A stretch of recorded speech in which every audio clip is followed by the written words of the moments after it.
RRR, Devara part 1 చిత్రాలతో box office ని షేక్ చేసిన ఎన్టీఆర్ ప్రస్తుతం రెండు భారీ ప్రాజెక్ట్స్ తో సూపర్ బిజీగా ఉన్నారు.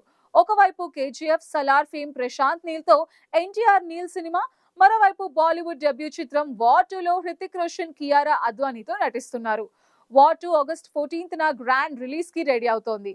ఎన్టీఆర్ బర్త్డే సందర్భంగా రిలీజ్ అయిన టీజర్ సోషల్ మీడియాని అద్దరగొట్టింది. అంతేకాదు, త్రివిక్రమ్ శ్రీనివాస్ తో కుమారస్వామి ఆధారంగా మరో భారీ ప్రాజెక్ట్ కి ఓకే చెప్పారు. కానీ ఇప్పుడు ఫ్యాన్స్ ని ఆందోళనలో ముంచెత్తిన విషయం ఏంటి అంటే ఎన్టీఆర్ లేటెస్ట్ లుక్.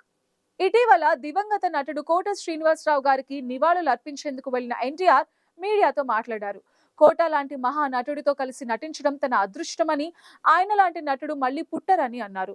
చివర్లో అభిమానులు జై ఎన్టీఆర్ అని నినాదాలు చేస్తే ఎన్టీఆర్ వాళ్ళని వారించి జై కోట అని నినాదం చేశారు.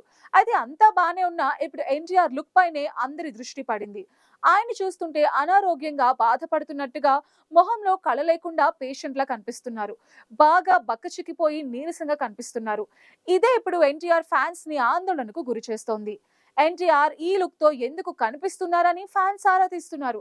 RRR, దేవరా కోసం బరువు పెరిగిన ఎన్టీఆర్ వార్ 2 కోసం కాస్త బరువు తగ్గారని, టీజర్ లో స్టైలిష్ గా కనిపించారని తెలిసింది. కానీ ఇప్పుడు ఈ లుక్ చూస్తే ప్రశాంత్ నీల్ సినిమా కోసం కొత్త లుక్కా, లేక నిజంగానే బాలేదా అని ఫ్యాన్స్ టెన్షన్ పడుతున్నారు. ప్రశాంత్ నీల్ సినిమాలో హీరోలు దిట్టంగా స్టైలిష్ గా కనిపిస్తారు కాబట్టి ఈ లుక్ ఎన్టీఆర్ నీల్ కోసం డిఫరెంట్ రోల్ కోసం అయితే ఉండొచ్చని కొందరు ఊహిస్తున్నారు. అయితే ఈ లుక్ పై ఎన్టీఆర్ టీం క్లారిటీ ఇవ్వాలని ఫ్యాన్స్ కోరుతున్నారు.